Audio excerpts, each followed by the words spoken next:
এই সন্ধেয় গোসল? সকালে তো দেখলাম সাদেকের সাথে ভিজছিলি, ওটাতে হয়নি? আরে সকাল থেকে বসে আছি তো, তাই কেমন যেন অস্বস্তি হচ্ছে। শাওয়ারটা নিলে মনে হয় ভালো লাগবে। জ্বর উঠলে এর দায় কে নিবে? আজব তো, এখানে দায় এর কথা কোথা থেকে আসলো? হ্যাঁ, আসলো তো। তা সেখানে থেকেই আসুক, এখন গোসল দেওয়া লাগবে না। আজব তো, আমি গোসল দিলে আপনার সমস্যা কোথায়? আয়েশ এবার চোখ খুলে তাকিয়ে বলল, কি বললাম শুনিসনি? তর্ক করছিস কেন? চুপচাপ বসে থাক। সামিরা উঠে দাঁড়িয়ে বলল, পারবো না। আপনি না অসুস্থ, তাহলে এমন ঝগড়া কেন করছেন? চুপ করে শুয়ে থাকুন। অসুস্থ বলে কি কথাও বলবো না? আজব তো। তুই তো আগে আমার সাথে এমন ঝগড়া করতিস না, এখন কেন গ্রামের মহিলাদের মতো উঠে পড়ে লেগেছিস? ভাইয়া, এবার কিন্তু বেশি বেশি হয়ে যাচ্ছে। এমন অপমান দিচ্ছেন কেন? ও মাই গড, ঠিক আছে, যা ইচ্ছে কর। যা তো, মাথাটা ধরিয়ে দিলি মুহূর্তে। সামিরা এবার ঠান্ডা হয়ে আবার খাটের সাইডে বসে আয়েশের কপালে হাত রাখল। আর সামিরার হাত ধরে কপাল কুঁচকে বলল, আমাকে বলে ছুঁয়েছিস? আজব তো, এখানে বলার কি আছে? এই তো বললেন মাথা ব্যথা। ব- বললাম বলেই টিপে দিতে হবে? আমি কি এটা বলেছি? সামিরা হতাশ কণ্ঠে নিঃশ্বাস ছেড়ে বলল, ঠিক আছে, দেব না। হাত ছাড়ুন, আমার শরীর কেমন যেন করছে, গোসল দেব। না ছাড়লে কি করবি? হ্যাঁ, বললাম না এর সন্ধ্যায় আবার গোসলের প্রয়োজন নেই। কখনো তো এমন নিষেধ করেননি, এখন কেন করছেন? আমি তো প্রায় এমন সময় করি, কলেজ থেকে ফিরে। প্রথমে ঘুমাই, পরেই তো গোসল দিই। আপনি তো সন্ধ্যায় ফিরে প্রায়ই দেখেন, তবে আজ কেন এত নিষেধাজ্ঞা? আজ আমার ইচ্ছে করছে তাই। একদম চুপচাপ এখানে বসে থাক, নয়তো মার একটাও মাটিতে পড়বে না। সামিরা ক্লান্ত হয়ে বলল, ঠিক আছে, যা। দুপুরে খেয়েছিলি? আপনার জেনে কাজ নেই। তা লাগবে কেন? সাদেককে বলে বলে খাস, আমাকে বলতে হবে না। বলে হাতটা ছেড়ে দেয়। আজব তো, আমি সাদেক ভাইয়াকে বলে কেন খাবো?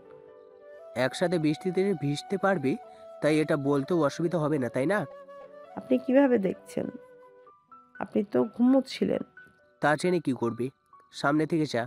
সামিরা আর কিছু না বলে ওয়াশরুমে ঢুকলো। প্রায় সন্ধ্যার পর সাদেক এসে সোজা আয়েশের কাছে যায়। এখন কেমন আছিস? ভালো। মাথায় ব্যথা হয় না? একটু। দেখে বোঝা যাচ্ছে একটু নাকি বেশি।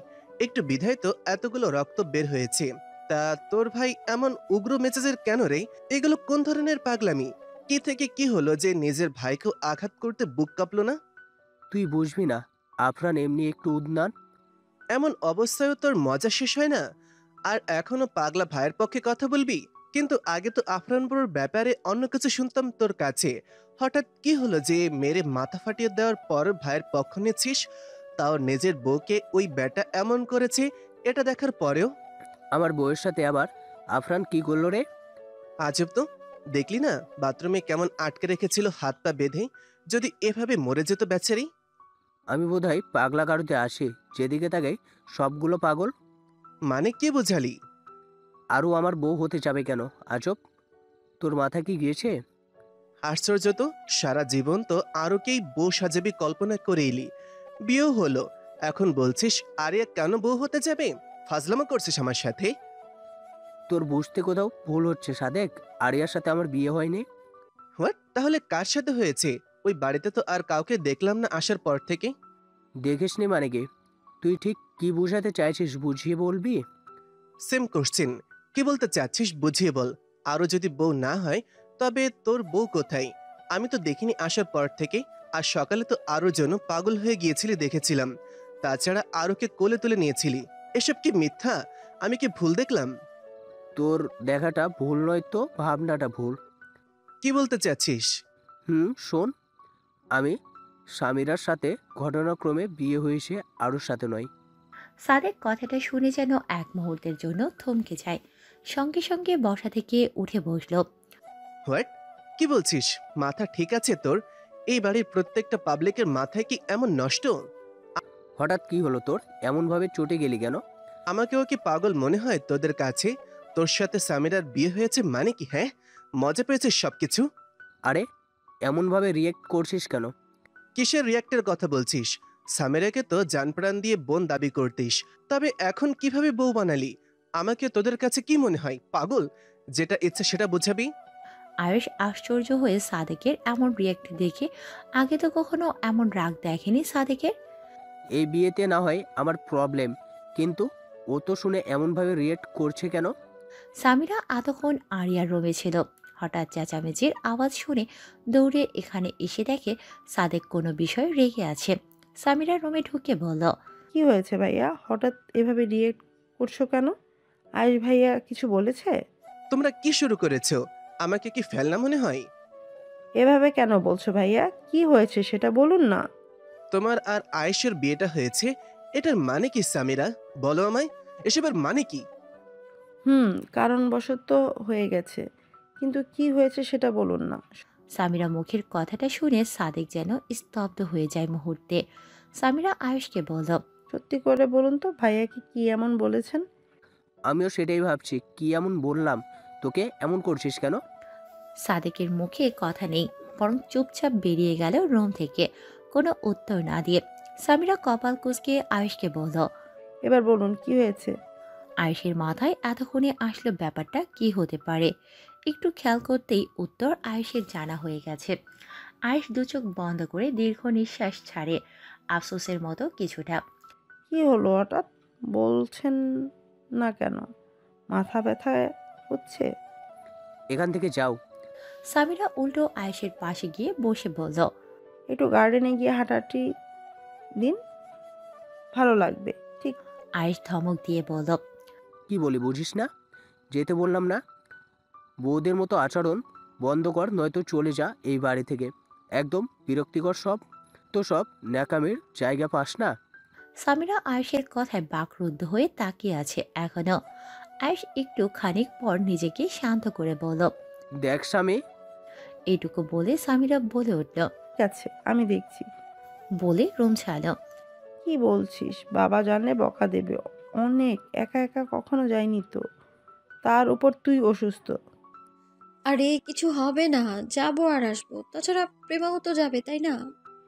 স্কুল পালিয়ে যাওয়া এক রকম, আর বাড়ি থেকে যাওয়া আরেক রকম। বোঝার চেষ্টা কর আরও। আর আমি এখন এই বাড়ির বউ। রাখ তো তার বউ বউ ভাব, যাবে কিনা বল। ঠিক আছে, আমারও 2 দিন ধরে বোর লাগছে, কলেজেও যাওয়া হয় না। সেটার জন্যই তো বললাম।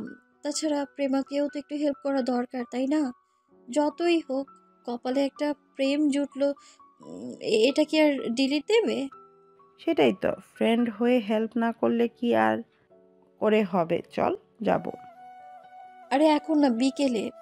বিকেলে তো আয়াস ভাইয়া বাসায় থাকবে, অসুস্থতা নিয়েও গিয়েছে বাবার সাথে। বাবা নিশ্চিত জলদি পাঠিয়ে দেবে, তাই না? আরে ভাইয়া কিছু বলবে না। ঠিক আছে। এখন গিয়ে একটু আমার জন্য স্যুপ বানিয়ে আন না। এহ, আসছে আমার নবাবজাদি। শুন, তোকে ভাইয়া শাস্তি দিয়েছে, এর পেছনেও কারণ আছে। নিশ্চয়ই কারণ ছাড়া ভাইয়া তোকে এমন করবে না, এটা আমার ভালো করেই জানা আছে। সত্যি করে বল, কি করেছিস তুই? আরিয়ার চোখে ভয়ের ছাপ। দেখ, কিরকম ভয় পাচ্ছিস আমার প্রশ্নে। এখন তো আমি নিশ্চিত বড় কোনো কারণ অবশ্যই। আরে আশ্চর্য, আমি কি করব ওনাকে? উনি তো আমাকে এমনি এমনি শাস্তি দেয়। দেখিস না, 4 বছর আগের কথা ভুলে গেছিস? কোনটা? আরে ভাইয়া আমাকে শুধু শুধু যে মেরেছিল। তোর কথা অনুযায়ী ভাইয়া সব সময় শুধুই মারে, বাট কারণ ছাড়া কেউ ভালোবাসার মানুষের গায়ে হাত তুলতে চায় না। তা 4 বছর আগেও কি ভাইয়া আমার ভালোবাসতো? যদি তাই হয়, তাহলে আমার পুরো শরীরে ব্লেড দিয়ে আঁকতে পারতো কি? সামিরা আশ্চর্য হয়ে বলল, হোয়াট? কি বলছিস? ভাইয়া ব্লেড দিয়ে কেন আঁকতে যাবে তোকে? সেটাই হয়েছে। যাকে বাদ দে। আমার উঠতে ভালো লাগছে না, এনে দে না বনু প্লিজ। সরি ভাবি, এনে দাও না প্লিজ, লক্ষ্মী ভাবি। আমি তোর কোন ভাইয়ের বউ রে? অমনি ভাবি ভাবি করছিস কেন? আরিয়া হু হু করে হেসে বলল। সিঙ্গেল সাজা বাদ দে, আগের ডায়লগগুলো এখন চেঞ্জ কর, বুঝলি? সামিরা এখন বুঝলো আরিয়া কি বোঝাইলো। দীর্ঘ নিঃশ্বাস ফেলে বলল, কবুল বলে একটা সাইন করলেই বিয়ে হয়ে যায়, অথচ এটার দায়িত্ব যে কতটা অনেকেই বোঝে না। না রে। কেন রে, এমন স্যাড অ্যাঙ্গেল দিচ্ছিস কেন? মনে হলো আহা ভাইয়ার স্বামীর দায়িত্ব পালন করে না, ভালোবেসে বিয়ে করেছিস। কি দৃশ্য ছিল বিয়ের দিন! কত সাহসী ভাই আমার, বিয়ের আসর থেকে বউ নিয়ে এসছে একদম। আরও সত্যি বলতে যেমন ভাবছিস এমন না। যদি এমন হতো তোকে তো আগেই বলতাম, তাই না? কি বোঝাতে চাইছিস বলতো? সত্যি বলতে বিয়েটা বাধ্য হয়ে করেছে আয়াস ভাইয়া। দেখলি না সেদিন তো আফরান ভাইয়া বিষয়টা পরিষ্কার করলো। নাবিল ভাইয়া আর আয়াস ভাইয়ার মাঝে এমন কিছু লুকানো ছিল যেটা আমরা জানি না। নাবিল ভাইয়া তোকে পাওয়ার জন্য কতটা নিচে নেমেছে দেখলি না? এই কারণে ভাইয়া একজনকে ভালোবাসতো বলেও আমাদেরকে ছবি দেখাতো না। কার? এখন বুঝলাম তোর ছবি ছিল। সেদিন তো এটা বুঝলাম, কিন্তু এটা বলতো বাধ্য হয়ে করেছে মানেটা কি? আমি এই বিষয়টা কিছু বুঝিনি কিন্তু সেদিনও। নাবিল ভাইয়া কোনো একটা বিষয় নিয়ে বাধ্য করেছে আমাকে বিয়ে করতে, তাই উনি করেছে। ও, কিন্তু তুই তো ভালোবাসিস, তাই না? একতরফা ভালোবাসা যায়, সেটা আদায় করা যায় না। কখনো উনি আমায় এমন চোখে দেখেননি। এতদিন বলিসনি কেন? ভেবেছি উনি ধীরে ধীরে মানিয়ে নেবেন, কিন্তু কাল বুঝলাম উনি কখনোই আমায় মেনে নেবেন না। ভাবছি আমিও চলে যাব এই বাড়ি থেকে। দেখি কি লাভ বল? আরিয়ার ভীষণ রাগ হচ্ছে আয়েশের ওপর। পাগলের মতো কি বলছিস? হ্যাঁ, শুধু কি আয়াস ভাইয়া আছে, আমি কেউ না? তুই আমার ফ্রেন্ড আগে থেকেই, কিন্তু আমার এই বাড়িতে থাকার একমাত্র কারণ আমি বউ এ বাড়ির। কিন্তু ভাইয়া আমায় বলেছে আমাকে নাকি ওনার বিরক্ত লাগে, এই বাড়ি থেকে চলে যেতাম। তা এখনকার জন্য থাকবো বল। যদিও আমার ফিলিংসটা এতটাও গভীর না ওনার প্রতি, তবুও এখন তো হাজব্যান্ড থেকে যদি কিছু আশা না করতে পারি, কার কাছে আশা করব? আর শোন, বাবাকে এসব কিছুই বলবি না, ঠিক আছে? আমি তো ভেবেই নিয়েছিলাম আজকেই বাবাকে বলে দিব, না হলে ভাইয়া এমন করতেই থাকবে। যদি সত্যি বলিস তাহলে কিন্তু ফ্রেন্ডশিপ ভেঙে দিব, বলে দিলাম। এমন করছিস কেন? কেউ কাউকে ইচ্ছে করে বিয়ে করে আবার চলেও যেতে বলে নাকি? এটা কোন ধরনের কথা? আমি তো আয়াস ভাইকে ভালো ভেবেছিলাম। চুপ করবি তুই? আয়াস ভাইয়া আগেও ভালো ছিল, এখনো ভালো। তুই ভুলতে পারিস আমি ভুলিনি। ভাইয়া তোকে ভালোবাসতো, হয়তো এখনো বাসে, কিন্তু আফরান ভাইয়া ভালোবাসাকে মারতে চায় না, তোকেও খুশি দেখতে চায়, তাই মানিয়ে চলছে। ভালোবাসা ভুলে যাওয়া এতটা সোজা না, বুঝলি? আচ্ছা, আমি বলবো না এখন, এসব শুনতে ভালো লাগছে না আমার। এখন আমি আবার ঘুমোবো, দুপুরে ডেকে দিস তো। ঠিক আছে। আয়াস ভাইয়া এটা কিভাবে করতে পারে? শুধু শুধু সামিরাকে কষ্ট দিচ্ছে, তার চেয়ে তো চলে যাওয়াই ভালো। আফরান ভাইয়া যদি আমাকে এইসব বলে, আমিও তো কষ্ট পাবো, তাই না? এত লাগবে না আমার, কেন কষ্ট পাবো আমি ওনার জন্য? তাছাড়া এখন তো ক্লিয়ার যে উনি ওই মেয়েটার সাথে ভালো আছেন। কাল তো দেখলাম কিভাবে বেডরুমেও ঢুকতে দিয়েছিল মেয়েটাকে। আর যাই হোক, উনি আমায় ভালোবেসে এটা ভেবে ভুল করব না আর। আর মাফিয়া গ্যাংস্টাররা তো এমন, আমার মতো হাজার হাজার মেয়ের সাথেই থাকে, তারপর মেয়েটাকে ফেলে চলে যায় আবার। আর উনি তো সবার ঊর্ধ্বে আমায় ভালোবাসতে যাবেন কেন? আমারই বুঝতে ভুল হয়েছে, আমি নিজেই ভেবে নিয়েছিলাম আমায় ভালোবাসে, না হলে হঠাৎ করে এসে কেউ ভালোবাসার দাবি করে নাকি? মানুষ ভালোবাসে, আস্তে ধীরে প্রেমে পড়ে, সময় কাটায়, তারপর দেখতে দেখতে প্রকাশ করে। আর ওনার সাথে তো আমার বড় হওয়ার পর এমন কোনো মুহূর্তই নেই। উল্টো আমাকে মারার প্রতিটা মুহূর্ত আমার শরীরে প্রমাণ আছে। আর তাছাড়া এতদিনে একবার হলেও বলতো, তাই না? আর বললেও মিথ্যেই হতো। ভালোই হয়েছে বলেনি আজ অব্দি। আমার আর লাগবে না ওনার এমন পাষণ্ড সঙ্গ। প্লিজ আন্টি, নিষেধ করবেন না, অনেক দিন হয় বের হই না কোথাও। আসলে প্রেমাকে কখনো একা ছাড়ি না তো। একা কোথায় আন্টি, আমরা ও তো যাচ্ছি সাথে। দেখো, তোমরাও ছোট, এখন আমি বলি কি না যাওয়াই ভালো। আরিয়া মন খারাপ করার অ্যাক্টিং করে বলল, কি আর করার, না দিলে আশা নিয়ে এসেছিলাম, সেটা অপূর্ণই থেকে যাবে আর কি। মা কখনো তো যায়নি, প্লিজ দাও না যেতে, ওরা তো আছে। ও, তোরা যে কি বলিস না, নিজেরও জানিস না। ঠিক আছে যা, একসাথে থাকিস, আর সন্ধ্যার আগেই ফিরবি। প্রেমা সাজেদা বেগমকে জড়িয়ে ধরে উৎফুল্ল কণ্ঠে বলল, এই তো আমার কিউট মিষ্টি মা। হয়েছে হয়েছে, সর এখন, ওদের জন্য কিছু ব্যবস্থা করি। আরে আন্টি, লাগবে না, এমনিতেই অনেক দেরি হয়ে গেছে। আরে তা কি করে হয়, মাত্রই এলে, সেটাও আবার কতদিন পর, কিছু না মুখে দিয়ে চলে যাবে? আন্টি কিছু লাগবে না, আমরা যাচ্ছি। এমনিতেই বিকাল হয়ে গেছে, অন্য একদিন এসে আবার খেয়ে যাব। বলে হাসল। সাজেদা বেগম জোর করলেও কেউ বেশিক্ষণ বাসায় না থেকে সোজা বের হয়ে গেল। ওহ, আমি তো ভেবেছিলাম আম্মু দিবে না। যাক, বাঁচা গেল। হয়েছে, আমাদের জন্যই দিয়েছে বুঝলি। তা এখন বল, কার সাথে রিলেশনে চলে গেলি ঠাস করে আমাদেরকে না জানিয়ে? গেলেই দেখতে পাবি, কিন্তু আমি ভাবছি অন্য কথা। কি ভাবছিস? দেখলি না সেদিন ভাইয়া তোকে কিভাবে প্রোটেক্ট করলো? আর হঠাৎ করে ওই বলিষ্ঠ লোকটা কোথা থেকে আসলো ভেবেছিস? আমার মনে হয় ভাইয়া তোকে প্রোটেক্টের জন্য আলাদা কোনো বডিগার্ড রেখেছে। আরিয়া একবার চারদিকটা তাকিয়ে বলল, তা আমি কি করব? ভাইয়া যদি জানতে পারে তুই এমন না বলে বাড়ি থেকে বেরিয়ে হয়েছিস, কি হবে তোর কোনো ধারণা আছে? আমি কি জানি? তাছাড়া ওনার সাথে আমার ব্রেকআপ হয়ে গেছে। আমি কারো ধার ধারি না বুঝলি, এত ধৈর্য নেই, পারবো না আমি কারো মতো চলতে। আরে রাগ করছিস কেন? সামিরা তো ঠিকই বলেছে। ভাইয়া জানলে কি হবে? আমার আইডিয়া হয়ে গেছে। আমার তোকে এখানে আসার কথাটাই ভুল হয়েছে। আমার তো মনেই ছিল না। বকবক করিস না তো, বললাম তো ব্রেকআপ, সিরিয়াসলি। কি বলছিস কি আরু? ভাইয়া ব্রেকআপ করলো কিভাবে? তোদের ব্রেকআপের প্রশ্ন কিভাবে ওঠে? তোদের তো ব এমনভাবে বলার কি আছে? এটাই তো হয় তাই না? কিছুদিন আকাশ বাতাস সাক্ষী রেখে ভালোবাসে, তারপর অন্যজন নিয়ে ঘুরে বেড়ায়, সে সেম ডায়লগ মারে। হয়েছেটা কি বল না? উনি মাফিয়া মানুষ, ওনার একজনে হয় বলতো?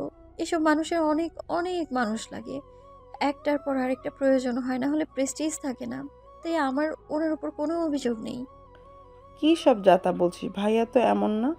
আমরা তো ভাইয়াকে জানি নাকি? আমার থেকে বেশি জানিস? কারো পার্সোনাল মানুষকে অন্য কেউ ভালোভাবে চিনতে পারে না, কিন্তু আইডিয়া দিতে পারে, কারণ আপনাদের মাঝে ভুল বোঝাবুঝি হয়, অন্যদের সাথে সেগুলি হয় না। তা এতই বুঝলে তুই নিয়ে যা না তোর আফরান ভাইয়াকে। আমাকে কেন বলছিস? আমাদের ব্রেকআপ, এখন এটা নিয়ে আর কথা বলতে চাই না। বেশ, রিক্সা ডাক, আর হাঁটতে ভালো লাগছে না। মামা এখানে নামিয়ে দে। প্রেমার কথা মতো একটা 5 স্টার রেস্টুরেন্টের সামনে রিক্সা থামলো। আরিয়া, সামিরা, প্রেমা সামনে গিয়ে ভেতরে ঢুকতে যায়, কিন্তু কেয়ারটেকার বলল, সরি ম্যাম, আজকে এখানে কেউ আসতে পারবেন না। একজন বিজনেসম্যান সবটা আজকের জন্য নিয়ে নিয়েছে। এটা আবার কেমন কথা কাকু? হোটেল একজনের জন্য কেন হবে? সবাই তো আসবে তাই না? সরি ম্যাম, আপনারা আসতে পারেন, আজ ভেতরে যাওয়া যাবে না, মিটিং চলছে ভিতরে। আশ্চর্য তো, হোটেলে কেন মিটিং চলবে? ওনাদের কি অফিসে জায়গা নেই? যত সব। আচ্ছা বাদ দে, অন্য কোথাও যাই চল। আরে আমি তো এখানে আসছি, বলেছি ওনাকে। কল দিয়ে বলে দে জায়গা ব্লক আছে, অন্য কোথাও আসতে। বললেই হলো, দুটো লোকের জন্য সবাই কেন ফিরে যাবে? আর ওসব মানুষের কি আর জায়গা মেলেনি মিটিংয়ের? সেটাই তো, একবার বলে দিয়েছি, এখন কি আবার চেঞ্জ করব? কথার কি মূল্য নেই আমার? কাকু, মিটিং কখন শেষ হবে? সেটা তো জানি না ম্যাম। আমাদেরও জরুরি কাজ আছে, ভেতরে যেতে দিন, নয়তো জোর করে যাব বলে দিলাম। দেখুন, এটা সাধারণ কোনো মানুষের মিটিং হচ্ছে না, আপনারা ঝামেলা করবেন না, চলে যান। তা ভেতরে কি কোনো পশু পাখিরা মিটিং করছে যে ভেতরে সাধারণ মানুষ নেই? যত সব। আরিয়া বাদ দে না, চল অন্য কোথাও যাই। কি আর করার, চল। আরিয়াও আর কথা বাড়ালো না। বিরক্ত চেহারা নিয়ে যাওয়ার জন্য পা বাড়াতেই পেছন থেকে কেউ বলে উঠল, সামিরা, তোমরা এখানে কি করছো? সবাই পেছনে ফিরল। সাদেককে দেখে আরিয়া কপাল কুঁচকায়। সামিরা হেসে বলল। সাদেক সামনে আসতে আসতে বলল, কাজে এসেছিলাম, গাড়ি থেকে চোখ পড়লো তোমরা ওনার সাথে কথা বলছো, তাই নেমে আসলাম। কিছু প্রবলেম? আসলে এসেছিলাম একটু এমনি, বাট ভেতরে নাকি মিটিং চলছে কারো, আজকের জন্য হোটেল ব্লক করা। সাদেক কেয়ারটেকারের দিকে তাকিয়ে বলল, চাচা, কিসের মিটিং ভেতরে?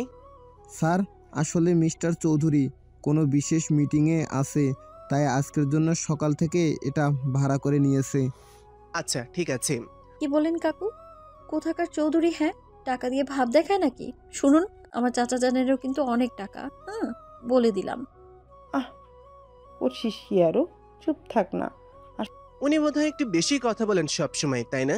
আসলে আরও একটু এমনই চঞ্চল একজনের কাছে ব্যতীত। ঠিক বুঝলাম না। প্রেমার ফোন বেজে উঠল। সামিরা, আরু, তোরা কি যাবি নাকি আমি চলে যেতাম? উনি অপেক্ষা করছে। দেখার তো ইচ্ছে ছিল বেচারাকে, যার কপালটা পুড়ে দিলি। সামুর ঠিক হচ্ছে না কিন্তু এবার। আমি গেলাম, তোরা থাক। আমিও যাব। চল দাঁড়া তাহলে। সামিরা কিছু বলতে যাবে তার আগে সাদিক বলল, ঠিক আছে, যাও, আমরা ওইদিকে আছি, জলদি চলে এসো, ওকে? প্রেমা আরিয়া চটজলদি পা ফেলে সামিরা আর কিছু বলতে পারল না। সামিরা সায় দিয়ে সাদিকের সাথে পাশাপাশি হাঁটতে লাগলো। ধীর পায়ে রাস্তার পাশ দিয়ে একের পর এক গাড়ি অতিক্রম হচ্ছে, কারো মুখে কোনো কথা নেই। বেশ খানিকক্ষণ পর সাদিক বলল, একটা কথা বলবো? জিজ্ঞেস করার কি আছে বলুন। আয়েশের সাথে কিভাবে বিয়েটা হলো আকস্মিক? সত্যি বলতে আমাদের বিয়েটা হয়েছে কোনো কারণবশত বাধ্য হয়ে। কারণটা কি জানতে পারি? সেটা আমিও জানি না, তবে নাবিল ভাইয়া আয়েশ ভাইয়াকে বাধ্য করেছে। ঠিক বুঝলাম না। আচ্ছা, আমাকে সবটা বলো, এতদিন কি হয়েছে না হয়েছে? নাবিল কেনই বা জেলে, কি করেছে সবকিছু? ঠিক আছে বলবো, কিন্তু এই রোদে ভীষণ বিরক্ত লাগছে। আইসক্রিম খাবা? সেটাই বলতে চাচ্ছিলাম। সাদেক হেসে পাশে থাকা দোকান থেকে দুটো কোন আইসক্রিম হাতে নিয়ে সামিরাকে একটা এগিয়ে দিয়ে বলল, নিশ্চয়ই চকলেটেরটা খাওয়াবো। আপনি জানেন কিভাবে? আইডিয়া করলাম শুধু। এখন খাও আর বলো সবটা। সামিরা বলতে শুরু করল, কি রে, তোর বয়ফ্রেন্ড এখনো আসছে না কেন? তখন তো বলি ওয়েট করছে নাকি? দাঁড়া দেখছি কল দিয়ে। প্রেমা কোণে চোখ রাখে। খানিক বাদে একজন ছেলে ব্ল্যাক মাস্ক পরে উপস্থিত হয়ে প্রেমার সামনে দাঁড়িয়ে বলল, হেই, কে আপনি? ছেলেটা স্মিত হেসে বলল, ভালোবাসার মানুষটির গলার আওয়াজ শুনেও কেউ চিনতে পারবে না, এটা প্রথম দেখলাম। প্রেমার সাথে সাথে লজ্জায় আড়ষ্ট হয়ে মুখের ওপর দুহাত দিয়ে হেসে বলল, আপনি? কি ভেবেছিলে অন্য কেউ এসে এভাবে ডাকবে তোমায়? এত লেট করলেন কেন? কখন থেকে দাঁড়িয়ে আছি। ফার্স্ট মিট, একটু শরণাপন্ন না হলে হবে বলো? খুব কথা জানেন। না জানলে তোমাকে এমন কাছে থেকে দেখতে পারতাম? এই মিষ্টি চেহারাটুকু মিস করতাম। প্রেমা লজ্জায় লাল হয়। এতক্ষণে একটি বারের জন্য ছেলেটার দিকে তাকায়নি। সাথে দাঁড়িয়ে আছে আরিয়া। তা ভাই সাহেব কি এমন করে মাস্ক পরেই থাকবেন নাকি মেয়েদের মতো? নাকি পরিচয়টাও পাবো? ছেলেটা হেসে বলল। আরিয়া? আরিয়া বিস্ময় প্রকাশ করে বলল, নাম জানলেন কিভাবে? এখনো তো কিছু বলিনি। ছেলেটা এক হাতে মাস্কটা খুলে মৃদু হেসে এক হাত বাড়িয়ে দেয় হ্যান্ডশেকের জন্য। I am Tanmoy, Tanmoy Ahsan. আরিয়া তন্ময়ের হাতের দিকে তাকিয়ে এক প্রকার ভয় পেয়ে ঢোক গিলে আশপাশটা একবার তাকায়। প্রেমা আরিয়ার কানের কাছে গিয়ে বলল, কি হলো তোর? আরিয়া আর কিছু না ভেবে হালকা হাসার চেষ্টা করে হাত মেলায়। কয়েক সেকেন্ড যেতেই আরিয়া হাত সরিয়ে নেয়। কিছু নিয়ে চিন্তিত? না তেমন কিছু না। প্রেম, তাহলে যাওয়া যাক। এখনো প্রেম বলেই ডাকবেন? ভীষণ প্রিয় যে। ঠিক আছে, আর বলবো না। আপনার যা ইচ্ছা বলুন। প্রেমা তোরা যা, আমার ভালো লাগছে না। তোর আবার কি হলো? একটু আগেই তো বললি যাবি। তখন বলেছি, কিন্তু এখন আর ভালো লাগছে না। তাছাড়া ফার্স্ট মিট এনজয় কর, কাবামে হাড্ডি হতে চাই না। আমি বলেছি হাড্ডি তুই। আপনি থাকতে পারেন, প্রবলেম নেই। তাছাড়া প্রেমিকার সাথে যদি বান্ধবী ফ্রি থাকে এতে লাভ কিন্তু আমারই হলো। আহ, আপনার দুষ্টুমি কি শেষ হবার নয়? ঠিক আছে, আমি চুপ। আপনি বেশ মজার মানুষ, এই জন্যই বুঝি প্রেমা আপনার প্রেমে হাবুডুবু খাচ্ছে। একদম রাগ উঠাবি না। তোরা সবগুলা একরকম। যা, আমি এখনই চলে যাব বাড়ি। আরে রাগ করছো কেন? মজা করছি একটু। আমি গেলাম, ওকে? আমি সামিরার কাছে আছি, আর জলদি আসবি সন্ধ্যার আগে, ওকে? ঠিক আছে, দেখে যাস কিন্তু। ও আচ্ছা, এই ব্যাপার। হুম। নাবিল এত কিছু আরিয়ানের জন্য করেছে? নাবিল তো এমন ছিল না, যথেষ্ট ভদ্র ছিল। কেন জানি বিশ্বাস হচ্ছে না। এটাই হয়েছে, এটাই সত্যি। আচ্ছা, যতটুকু বুঝলাম আয়েশ তোমাকে ওয়াইফ হিসেবে মেনে নেয়নি। আচ্ছা, বিয়েটাকে টিকিয়ে রাখবে নাকি এর সম্পর্কে কিছু ভেবেছো? আই থিঙ্ক কাউকে বলা ঠিক না, বাট তবুও বলছি হয়তো ওনার সাথে আমার ডিভোর্স হতে চলছে। কি বলছো? বিয়েটাকে ছেলে খেলা? কেউ বলল আর করে নিলাম, আবার মন চাইলে ভেঙে দিলাম। আসলে জোর করে তো আর সম্পর্ক টিকিয়ে রাখা যায় না, তাই না?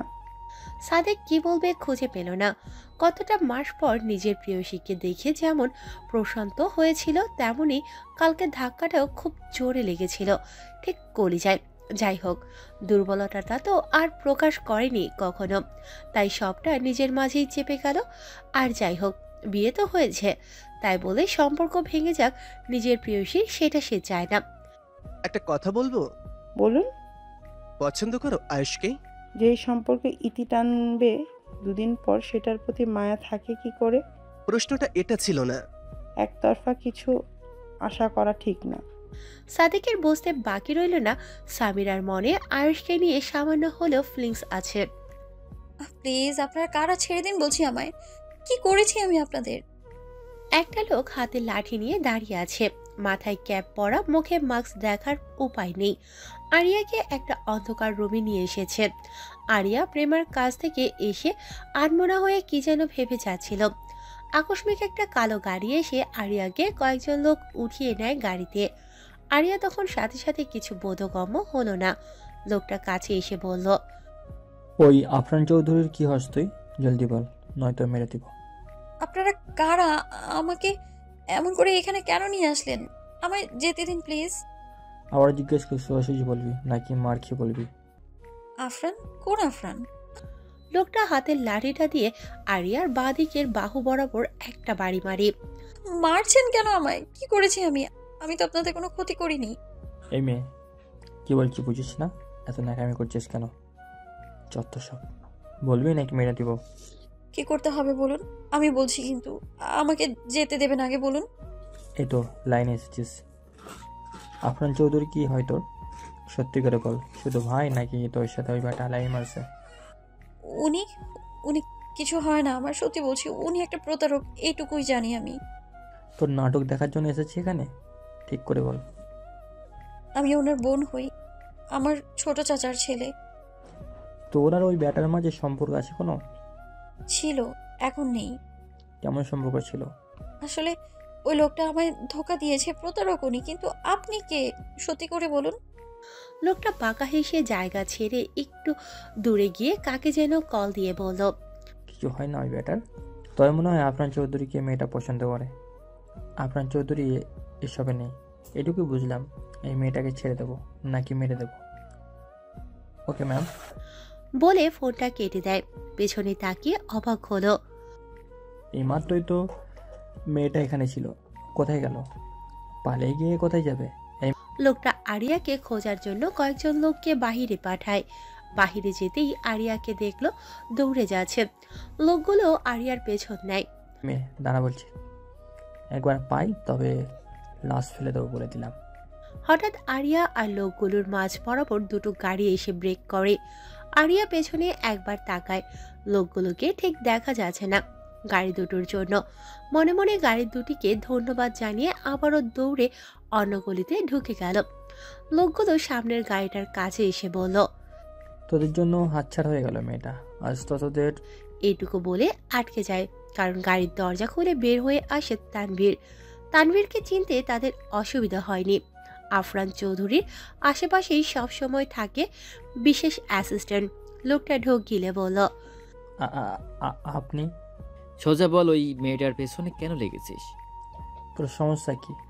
তোকে কেন বলতে যাব? তুই তো ওই মিস্টার মাফিয়ার চামচার মতোই থাক। তানভীরের হাতে একটা বন্দুক তুলে দেয় পেছনে থাকা একটা লোক। তানভীর বন্দুকের দিকে তাকিয়ে বলল, বলবি নাকি এটার ব্যবহার করতে হবে সেটা বল। লোকটা ঢোক গিলে বলল, এসবের ভয় কাকে দেখাস? এসব নিয়ে প্রতি মুহূর্তেই খেলাই আমাদের কাজ। ভুল জায়গায় ভুল কাজ করিস না। দেখ, তোকে ছেড়ে দিচ্ছি, চলে যা। মেয়েটাকে তো অন্যদিন দেখে নিব। তানভীর বাঁকা হেসে লোকটা পা বরাবর বন্দুকের একটা গুলি চালায়। এই কি করছিস তুই? আমাদের পেছনে লেগেছিস কেন? কি করেছি তোর? ভালোই ভালো বলছি সরে যা, নয়তো। তানভীর বাঁকা হেসে সামনে দু কদম এগিয়ে গিয়ে বলল, বলবি নাকি বুকে চালাবো সেটা বল। মেয়েটার পেছনে পড়েছিস কেন? ওটা জেনে তোর কি কাজ? যেটা কাজ সেটা কর নাকি? নাকি এটাই যে সত্যি যে আফরান চৌধুরীর সাথে ওই মেয়েটা কোনো কানেক্ট আছে?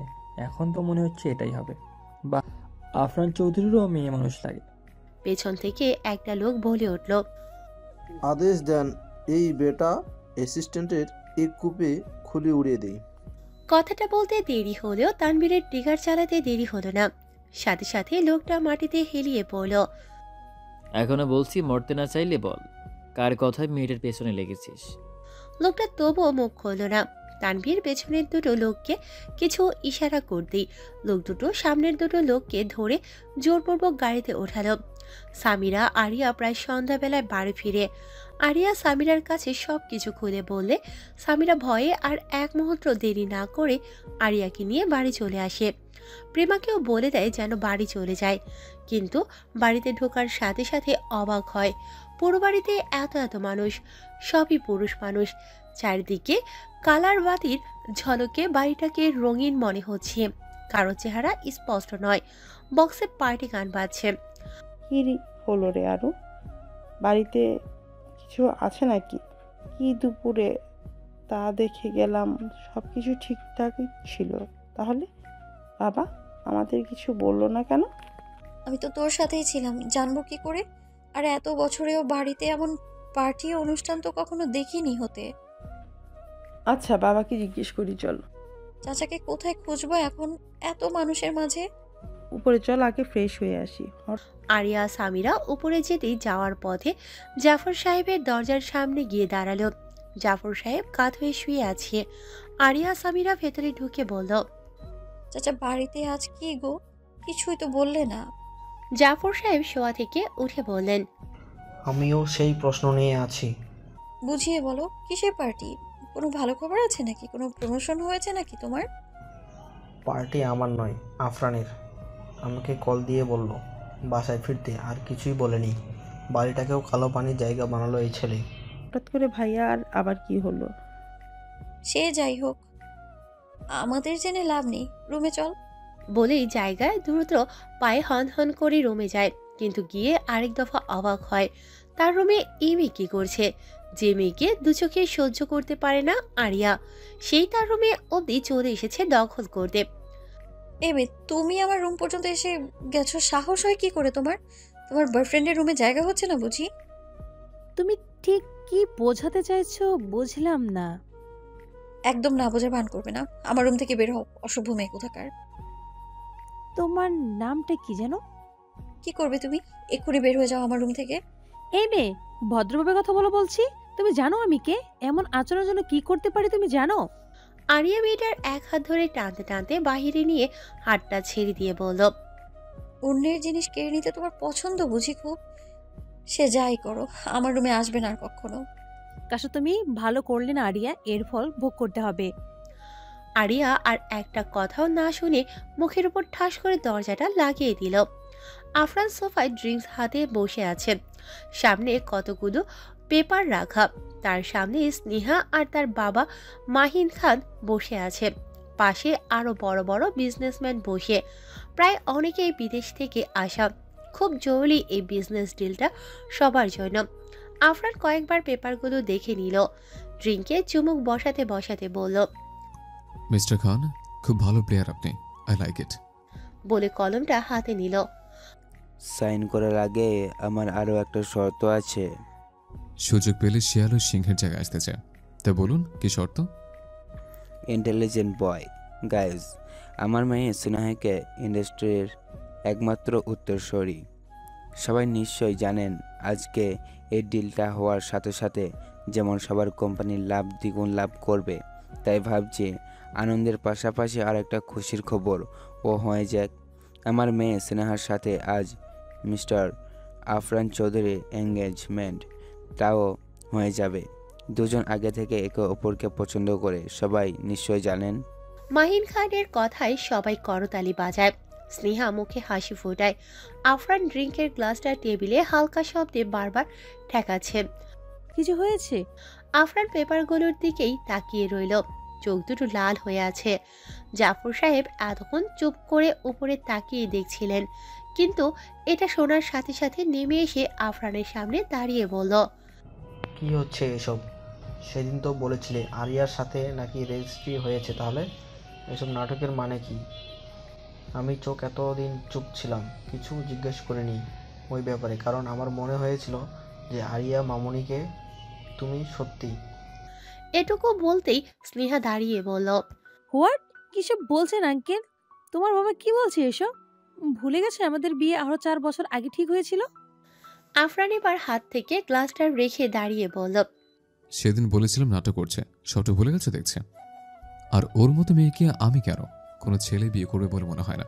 সে যাই হোক, স্নেহার সাথে আমার বিয়ে 4 বছর আগেই ঠিক হয়েছিল, জানানোর দরকার মনে করেনি।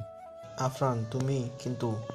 হঠাৎ কোথা থেকে আয়ুষ এসে আফরানের কলার ধরে বলল, তুই মিথ্যে কি করে বলছিস? আরুকে ঠকাচ্ছিস কেন? মেয়েটা এসব শুনলে নিতে পারবে না। তোর ধারণা নেই কি করছিস আফরান? আফরান তাদের দাঁত খিঁচে বলল, তোর সাহস দেখে তো অবাক হচ্ছে। হাতটা ছাড় আর এখান থেকে যা, নয়তো কি হবে তোর আইডিয়াও নেই। উপস্থিত সকলেই বিস্ময়ের চূড়ান্ত সীমায় পৌঁছায়। আফরান চৌধুরীর গায়ে এভাবে হাত দেওয়ারও মানুষ আছে? দেখ, হাতটা সরা, যা হচ্ছে হতে দে। আরিয়া সামিরা ওপরে একসাথে দাঁড়িয়ে সবটাই দেখে যাচ্ছে। দেখলি বলেছিলাম, তোরা যেমনটা ভাবিস ভাইয়া তেমনটা নয়। আমার বিশ্বাস হচ্ছে না ভাইয়া এমন করবে, কিছু তো অবশ্যই আছে। আর চোখে দেখেও বিশ্বাস হচ্ছে না, এখনো ওই লোকটার পক্ষেই কথা বলবি? সামিরা আরিয়ার কাপা কণ্ঠ শুনে বুঝতে পারে কি যাচ্ছে মেয়েটার ভেতর দিয়ে। আরিয়া দীর্ঘ নিঃশ্বাস ছেড়ে বলল, আচ্ছা চাচা যে তখন বললো রেজিস্ট্রির কথা, কিসের রেজিস্ট্রি রে? জানিস কিছু? সামিরা কিছু বলতে যাবে তার আগে নিচ থেকে কিছুর শব্দ আসে। দুজনে নিচে তাকায়। সাদেক আয়েশকে জোর করে আফরানের কাছ থেকে সরাতে গিয়ে পাশের টেবিলের উপর থেকে কিছু গ্লাস নিচে পড়ে। অসহ্য সীমায় গিয়ে আয়েশ জায়গা ছাড়ে। জাফর ফুঁসতে ফুঁসতে বলল, যদি সেদিন সব মিথ্যা হয়ে থাকে তবে তোমার যা ইচ্ছে করতে পারো, কিন্তু আজকের পর এই বাড়িতে তোমার আসা নিষিদ্ধ। বলেই বাড়ি থেকে বেরিয়ে যায়। মাহিন খান উপস্থিত সবার দৃষ্টি আকর্ষণ করার জন্য বলে, এভরিওয়ান, আমরা আমাদের অনুষ্ঠান চালিয়ে যান। স্নেহা দাঁড়িয়ে মাহিন খানের কাছে গিয়ে জড়িয়ে ধরে বলল, ড্যাড, আজ তুমি আমার জীবনের সেরা গিফটটা দিলে। মাহিন মেয়ের মাথায় হাত বুলিয়ে বলল, তোমার জন্যই তো আমার এসব কিছু করা। মাহিন খান বলল, আফরানের হাতে একটা রিং ধরিয়ে দিয়ে বলল, এটা নাও। আফরান 2 হাত মুঠি করে নিজেকে শান্ত করার চেষ্টা করে রিংটা হাতে নিল। উপস্থিত জনতা হাতে তালি বাজালো। স্নেহাও একটা রিং নিয়ে আফরানের হাতটা ধরে তৎক্ষণাৎ রিংটা পরিয়ে দিল। মাহিন দৃঢ় দৃষ্টি ফেলে চারদিকটা একবার দেখে নিল। কি হলো আফরান, পরাও রিংটা। আফরান রিংটা সামনে নিলে স্নেহা হাত বাড়ায়। আকস্মিক পুরো বাড়ি অন্ধকারে ছেয়ে যায়। হঠাৎ করে লাইট অফ হয়ে গেল কেন? এই কে কোথায় আছিস? গিয়ে দেখ তো কি হলো। আবার মুহূর্তেই আলো চলে আসে। ওহ, হঠাৎ করে কারেন্ট চলে যাওয়ার মানে কি? আফরান হেসে বলল, যেটা হওয়ার নয় সেটাই হবে, তাই নয় কি মিস্টার খান? কি বলতে চাচ্ছ? Nothing, but be careful mister Khan. Mahin সকলের সামনে কথা বাড়াতে চাইল না। মানে সম্মানের প্রশ্ন আছে এখানে। হ্যাঁ, সে বাধ্য করেছে আফরানকে ব্ল্যাকমেল করে, কিন্তু আফরানের সাহস আর ক্ষমতার কথা ভুলে গেলে চলবে না। মাহিন খান কথা না বাড়িয়ে বলল, অনুষ্ঠান শুরু করা যাক, রিংটা পরাও। ড্যাড, রিং তো পড়ানো হয়ে গেছে। মাহিন বিস্ময় প্রকাশ করে বলল, কখন পরালো? আমরা তো দেখলাম না, আর লাইট তো চলে গিয়েছিল। ড্যাড, লাইট যাওয়ার সাথে সাথেই পড়িয়েছে। মিস্টার আফরানের কি ধৈর্য আছে বলো এতক্ষণ ওয়েট করার? মাহিন খান স্নেহার হাতের দিকে তাকালো। হ্যাঁ, রিং তো পরায় আছে, এখন সাইনটা করে দাও চট করে, নয়তো। আফরান মাহিন খানের একদম কাছে গিয়ে হালকা নুয়ে আস্তে করে বলল, সময় আছে যতক্ষণ উঠে নাও, ডানা যেন ভেঙে না যায় মিস্টার খান, একবার ভেঙে গেলে। এটুকু বলে ডেভিল হাসলো। আফরান মুখে হাসি রেখে গিয়ে আগের জায়গায় বসে কলমটা হাতে নিয়ে সাইন করে বলল, এভাবে দাঁড়িয়ে আছেন কেন? আসুন, আপনারও তো সাইন লাগবে তাই না? মাহিন ভীত চোখে ধ্যান ভেঙে গিয়ে ফটাফট সাইন করে দেয় সবগুলো ব্যাপারে। উপস্থিত সকলের মুখেই হাসি। কারণ এখানে প্রায় সবারই এই একটা সাইনের জন্য কত বছর যে অপেক্ষা করতে হয়েছে, কত যে ঘুরেছে তার হিসেব নেই। সবাই নিজেদের মতো এনজয় করছে, হেলে দুলে নাচ করে যাচ্ছে। হাতে সবারই প্রায় ড্রিঙ্কের গ্লাস। আফরানের মুখে কোনো হতাশা নেই, একদম কনফিডেন্টলি বসে আছে। হঠাৎ স্নেহা বলে উঠল, আমার সাথে কি মিস্টার আফরান চৌধুরী একটু আসবে? আফরান কপাল কুঁচকে তাকায়। স্নেহা বলল, চলো একটু সবার সাথে যোগ দিই, এমন করে বসে থাকলে বোরিং লাগছে ভীষণ। আফরান বিরক্ত চোখে তাকিয়ে বলল, লিমিটের মাঝেই থাকো, নয়তো আগামীকালে সূর্যটা দেখবে বলে নিশ্চয়তা দিতে পারছি না। স্নেহা ভয়ে ঢোক গিলে সেকেন্ড কয়েক পর আবার বলে ওঠে, দেখো আরফান, এখন আমরা কিন্তু এঙ্গেজ, ভুলে যেও না সব কিছুতে থাকতে হয় আমার সাথে তোমাকে। ওয়ার্নিং চাচ্ছ কেন সেটা বলো, আমার কোনো আপত্তি নেই। আর আপনার চৌধুরীকে চিনতে নিশ্চয় অসুবিধা হয়নি। ওয়ার্নিং মানে ফার্স্ট অ্যান্ড লাস্ট, নেক্সট বলতে কিছুই নেই। স্নেহার মুখে স্পষ্ট ভয়ের ছাপ ফুটে ওঠে, তাই চুপসে যায়। আফরান বিরক্ত হয়ে সোফা থেকে উঠে দাঁড়িয়ে পাশ কেটে অন্য জায়গায় যেতে নেয়, কিন্তু চোখে পড়ে ঠিক কয়েক হাত দূরে ওয়েটারের পাশে দাঁড়িয়ে চোখ বন্ধ করে একটার পর একটা গ্লাস তুলে নিচ্ছে আর গিলে যাচ্ছে আরিয়া। মুহূর্তেই আফরানের চোখে মুখে হিংস্রতার ছাপ জন্মে। হাতে গ্লাসটা দু কদম হেঁটে গিয়ে টেবিলে রেখে আরিয়ার কাছে যেতে নেয়। তখনই সাদিক এসে আরিয়ার হাত থেকে গ্লাসটা নিয়ে বলল, পাগল হয়ে গেছেন আপনি? এসব কি করছেন? মাথা কি গেছে পুরোটাই? আরিয়া মুখে হাসি টেনে বলল, কেন? সবাই তো খায়, আমি খেলে অসুবিধা কোথায়? দেখুন, এসব ভালো মানুষরা খায় না, বুঝেছেন? আরিয়া ওয়েটারের হাত থেকে আরেকটা গ্লাস নিয়ে মুখে তুলে বলল, আপনি চলে যান এখান থেকে। সাদেক আরিয়ার হাত থেকে আবারও গ্লাসটা টেনে নিয়ে ওয়েটারকে দিয়ে বলল, আপনি এখান থেকে যান। কি করলেন? সাদেক আরিয়ার হেলদুল দেখে বুঝলো এই মেয়ে আর বেশিক্ষণ এখানে টিকার নয়, তাই আরিয়ার হাত ধরে নিয়ে যেতে লাগলো। কি করছেন? ছাড়ুন, আমি এখানে নাটক দেখতে চাই না, প্লিজ ছাড়ুন। অনেক হয়েছে, আপনি এখন চলুন, কোনো কথা বলবো না। ঠিক আফরানের পাশ কেটে সাদেক আরিয়াকে নিয়ে যায়। আরিয়া আফরানকে দেখেও না দেখার মতো করে এবার ইচ্ছে করে চুপ করে সাদেকের পাশাপাশি হাঁটা ধরল উপরের দিকে। আফরানের কপাল টুপকে ঘাম ঝরছে, শরীর থরথর করে কাঁপছে। এই মেয়েকে আজ খুন না করে এই কম্পিত শরীর শান্ত হবার নয়, সব সময় উল্টো বুঝবেই। এই তো সেদিন কত সুন্দর করে বোঝালো, কিছুতেই সন্দেহ হলে যেন জিজ্ঞেস করে, কিন্তু কি করলো? সেদিন না বুঝে মারতে এসেছিল, কিন্তু সেটাও সহ্য করার মতো ছিল, কারণ সবটা আফরানকে ঘিরেই ছিল। কিন্তু আজ তো লিমিটের বাইরে চলে গেছে। সাহসটা ঠিক কিভাবে নিস্তব্ধ করতে হবে সেটা জানা হয়ে গেছে আফরানের। সহ্যের সীমা পেরিয়ে গেছে এই মেয়ের। আফরানের হাতের রং চটা দিয়ে ওঠে, পাশে টেবিলের উপরে গ্লাসটা ডান হাতে সবটা শক্তি দিয়ে চেপে ধরে। গ্লাসটা ভেঙে এতগুলো কাচের টুকরো তৈরি হয়। ফ্লোরে কাচের টুকরোর সাথে টকটকে লাল রক্তের ফোঁটাগুলো দৃশ্যমান। স্নেহা এতক্ষণ সবার সাথে ডান্সে যোগ দিয়েছিল, হঠাৎ আফরানের দিকে তাকাতে চোখে পড়ে এই অবস্থা। দ্রুত পায়ে এসে আফরানের হাত ধরতে নিলেই আফরান বলে উঠল, ডোন্ট ক্রস ইউর লিমিট। বলে হাতের মুঠোয় টুকরোগুলো নিচে ফেলে সোজা উপরে চলে যায়। হঠাৎ কি হলো? এমন করছে কেন আরফান? কিছু হয়েছে? চোখে তো এমন কিছুই পড়লো না। কেউ একজন পেছন থেকে বলে ওঠে, you are so cute baby. Sneha পেছন ঘুরে তাকায়, সামনে একজন মাস্ক পরা ছেলে দাঁড়িয়ে আছে। এতটুকু দেখেই চিনতে অসুবিধা হয়নি স্নেহার। ভেতরটায় কিছু একটা সংখ্যা কাজ করে। চারদিকটা একবার পরখ করে নিয়ে ছেলেটার হাত ধরে জায়গা ছেড়ে সোজা বেরিয়ে যায়। How dear you! এইখান পর্যন্ত আসার সাহস কি করে হয় তোমার, তন্ময়? ছেলেটা মাস্কটা খুলে বলল, হাউ সুইট ডার্লিং, এমন ভাবে বলছো কেন?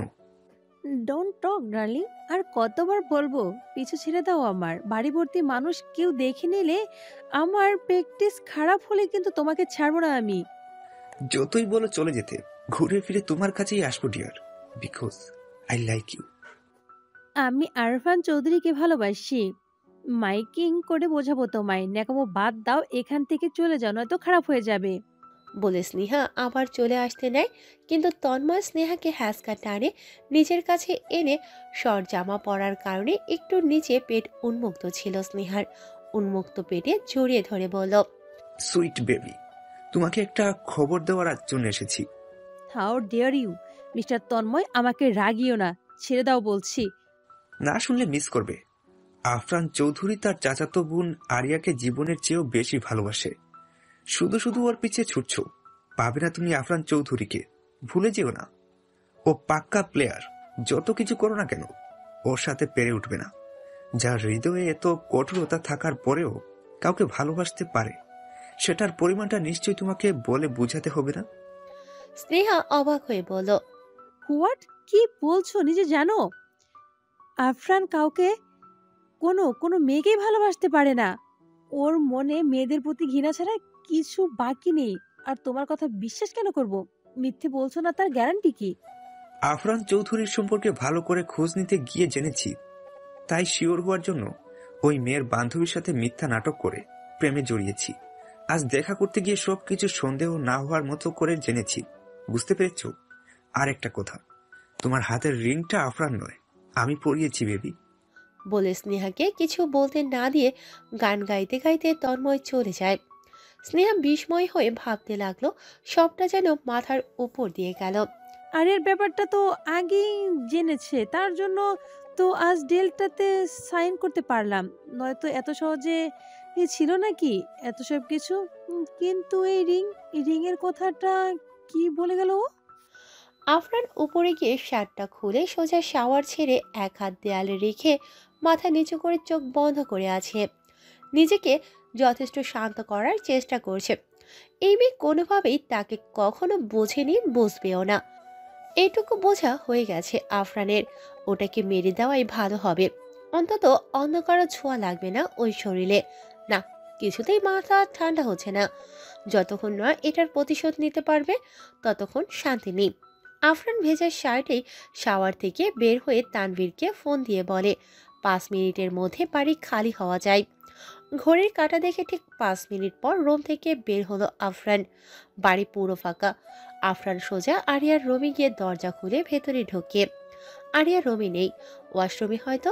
আফরান ভেজা শার্টেই আছে, এখনো হাতে বন্দুক ধরা, উদ্দেশ্য আরিয়াকে মেরে ফেলা। এত অশান্তি তার আর সহ্য হচ্ছে না। এত কিছু কার জন্য করেছে? তার মূল্য কি দিতে পেরেছে এই মেয়ে? এই সবটা কার জন্য ছিল? এই মেয়ের জন্য কিছু করাই বৃথা। তাছাড়া আফরানের কি হতো? কিছুই না। মরলে ওর মা বাবা মরবে, তাতে আফরানের কি আসে যায়? বউয়ের মুখে হাসি ফোটানোর জন্যই তো বাধ্য হয়েছে, নয়তো মিস্টার আফরান চৌধুরীর সাথে কেউ খেলবে? এত বড় কলিজা কারো আছে নাকি? ওয়াশরুমের দরজা খুলে আরিয়া বের হয়ে আসে, শুধু একটা টাওয়াল পরে।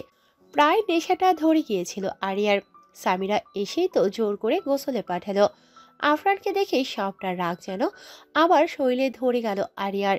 সাথে সাথে চেঁচিয়ে বলে উঠল, এই ছেলে সাহস কি করে হয় এখানে আসার? লজ্জা করে না আপনার? 2 দিন পর বিয়ে, এখন অন্য মেয়ের রুমে উঁকি মারছেন? ও সরি, ডিরেক্ট ভেতরে ঢুকে গেছেন, তাও এমন অবস্থায়। অন্য মেয়ের রুমের চাবি নিয়ে ঘুরেন নিজের সাথে। কমন সেন্স আছে নাকি গেছে? আপনাকে তো পাগলা গারদে পাঠিয়ে দেওয়া উচিত। সত্যি করে বলুন তো, কেন এসছেন? রোম্যান্স করতে ইচ্ছে হচ্ছিল বুঝি? এত তাড়া কিসের? বউকে তো 2 দিন পরে পেয়েই যাবেন, তাই না? সেদিন না হয় নিজের শরীরে সব। আরিয়ার কথা শেষ করতে না দিয়ে আফরান এসে প্রথমে ঠাস করে চর বসায়, তারপর বন্দুকটা ঠিক মাথায় ঠেকিয়ে বলল, একদম মেরে দেব। তোর ওড়ার জন্য যে পাখা গুছিয়েছে না, আজ এটা একদম নিঃশেষ করে দেব। আরিয়ার ধবধবে সাদা গালটা লাল হয়ে গেছে, হাতের আঙুলের ছাপ বসে গেছে একদম। মাফিয়া মানুষ আর কি করতে পারে বলুন তো? মেরে দিলে অন্তত আপনার মতো মানুষের থেকে দূরে তো থাকতে পারবো, এতেই চলবে আমার। বলে বিদ্রুপের হাসার চেষ্টা করে আরিয়া। আফরান দাঁত খিচে বলল, একদম তো মারবো না তোকে, তিলে তিলে মারবো। যতটা আমায় কষ্টে রেখেছিলে এতটা বছর, আবার এখন কাছে থেকে দিচ্ছিস, ঠিক ততটাই তোকেও ভোগ করতে হবে। এমনি এমনি তোকে ছেড়ে দেবো না, বুঝলি? সবচেয়ে ঘৃণ্যতম কাজগুলো করবো তোর সাথে। আপনি বের হবেন কিনা আমার রুম থেকে সেটা বলুন। যদি বের না হন, আমি বের হয়ে যাবো এমনভাবেই। আফরান আরিয়াকে এক হাতে ধাক্কা দিয়ে দেয়ালের সাথে মিশিয়ে দুগালে ধরে বলল, কি বললি? আবার বল বল, বলছিস না কেন? জিব্বা টেনে ছিঁড়ে ফেলবো একদম। আমারই ভুল হয়েছে তোকে লাই দিয়ে মাথায় তুলে। নাহলে অন্তত মুখের উপর কথা বলতে পারছিস না? কলিজাটা এত বড় হতো না, তোকে তো আমি মেরে দিবেন তাই তো? দিন না মেরে শুনুন, আমার সাথে মাফিয়াগিরি দেখানো বন্ধ করুন। আপনি নিজের ক্যারেক্টার ঠিক করুন, পরে আমাকে বলুন। আফরান চোখ বন্ধ করে আরিয়ার কথাটা হজম করে একটু থেমে বলল, ক্যারেক্টারলেস আমি? ঠিক আছে, তুই চলে যাই বাড়ি থেকে, তোকে আমি জাস্ট নিতে পারছি না। অন্য মেয়েকে দেখেছেন, আমাকে কেন সহ্য করবেন? আর এখন তো অন্য কেউ আছে, তাই না? আরিয়ার কথাটা বলতে দেরি হলেও আফরানের শক্ত হাতটা আরিয়ার গালে উঠতে দেরি হলো না। পরপর 3টা চর বসায় 2 গালে। আর একটা কথা বলে এখানে পুঁতে ফেলবো। বলে আরিয়ার ডান হাতটা সবটা শক্তি দিয়ে চেপে ধরে বলল, আমার কাছে আর কখনো আসবে না। যেটা ভাবছিস সেটা করে দেখাবো এবার। হাত ছাড়ুন, ব্যথা লাগছে আমার। বলে আরিয়া ছোটার বৃথার চেষ্টা চালায়। আমি ধরলে তোর ব্যথা লাগে, অন্যকে ধরলে তোর শান্তি লাগে? এমন শান্তি কেড়ে নিতে 2 মিনিট ভাববো না। ওই ছেলেকে মেরে দেই, বল এটাই চাচ্ছিস? ঠিক আছে, ওয়েট ফর টুমরো বেবি। বলে বাঁকা হেসে আরিয়ার হাত ছেড়ে চলে যেতে নেয়। আরিয়া দ্রুত পায়ে সামনে গিয়ে বলল, কি করবেন আপনি? সত্যি করে বলুন তো, সাদিক ভাইয়ের যদি কিছু হয়, আমার চেয়ে খারাপ আর কেউ হবে না। Characterless mister mafia. আফরানের সহ্যের সীমা পেরিয়ে যায়। ক্যারেক্টারলেস বলে সম্বোধন করাটা ধৈর্যের বাইরে ছিল। কিভাবে এটা বলতে পারছে এই মেয়ে? আফরান চৌধুরীর চরিত্রে আঙুল তুলছেন? হ্যাঁ, আফরান চৌধুরী খারাপ, কালো ব্যবসায় অভ্যস্ত, কিন্তু মেলি কোনো রিপোর্ট নেই তাকে নিয়ে। কন্ট্রোললেস হয়ে সাথে সাথে এক হাতে আরিয়ার গলা চেপে ধরে দেয়ালের সাথে মিশিয়ে দাঁতের দাঁত চেপে বলল, মেরে দেই? মৃত্যুর ভয় তো নাকি তোর কোনো কালেই ছিল না, তাই না? ঠিক আছে। বলে সবটা শক্তি চেপে দিয়ে ধরল। আরিয়ার চোখ মুখ লাল হয়ে গেছে মুহূর্তেই, নিঃশ্বাসটুকু আটকে যায়। শুধু ছোট কোমল 2টি হাতে বারবার আফরানের হাতটা সরানোর বৃথা চেষ্টা চালায়। আফরানের কোনো পরিবর্তন নেই, উল্টো বলল, এখন কেন বাঁচতে চাইছিস? তোর তো মনে ইচ্ছে জেগেছিল, তাই না? আরেক ছেলের জন্য এত দরদ উঠছে, এই মুখ দিয়ে বলেছিল না তোর এই জবান শক্তির সবটা কেড়ে নেব, যেন কখনো কারণ নামে কিছু বলতে 1000বার ভাবতে হয়। বলে আফরান আরিয়ার ঠোঁটে ঠোঁট বসায়, কিন্তু উদ্দেশ্য আবেগময় নয়, ভয়ঙ্কর কোনো কিছু করা। সেকেন্ড কয়েক পর আরিয়ার ঠোঁট ছেড়ে দিতে অনর্গল রক্ত পড়তে থাকে ঠোঁট বেয়ে আরিয়ার। ভীষণ জোরে আফরান ঠোঁটে কামড় বসিয়েছে, নয়তো ডিরেক্টলি অনবরত রক্ত পড়তো না। আরিয়ার গোঙানির আওয়াজ চোখ বেয়ে নোনা জল নেমে রক্তের সাথে মিশে যাচ্ছে বুকের ওপরে। আফরান চৌধুরীর ভেতরটা তোর চোখে পড়ে না, তাই না? শুধু কি দেখলে না দেখলে ওসব নিয়ে পড়ে থাকিস। তোকে আর লাগবে না। তোর থেকে তো আমার পেছনে ছেলে বলেই ভালো, যেমন বলবো ঠিক তেমন করবে। এতদিন যেটা দেখিসনি সেটা দেখবি এবার থেকে, বুঝলি? আরিয়ার শরীরের কম্পন ধীর হয়ে যাচ্ছে, শক্তি হারিয়ে যাচ্ছে। এই বুঝি এভাবেই তাকে জীবনটা দিতে হবে এখানে? এত দেরি করছিস কেন? এখনো দম বন্ধ হয়নি তোর? বলেই আফরান আরিয়ার গলা থেকে হাত সরিয়ে আরিয়ার এক হাত ধরে ধাক্কা দিয়ে বিছানার উপর ফেলে দেয়। আরিয়া জোরে জোরে নিঃশ্বাস নিচ্ছে, বুকের উপর হাত রেখে মৃদু শব্দে কাশি সংযত করছে। আচ্ছা, আফরান চৌধুরী নাকি এটুকু একটা মেয়েকে মারতে পারছে না, নিজের উপরেই ঘৃণা হচ্ছে। বলে হাতের বন্দুকটা জোরে আওয়াজ করে ফ্লোরে ফেলে সাথে সাথে এটা ভেঙে টুকরো টুকরো হয়ে যায়। এই বাড়িতে যেন তোকে আর না দেখি, কখনো চোখের সামনে আসবে না, মনে থাকে যেন। এটা বুঝে গেছি যে যত তুই আগলে রাখবো তুই ততই বিগড়ে যাবি। তোর চ্যাপ্টারে আন্ডারস্ট্যান্ডিং নামের কোনো ওয়ার্ডই নেই, আর আমার কাছেও ক্ষমা নামক কোনো ওয়ার্ড নেই, মনে রাখিস।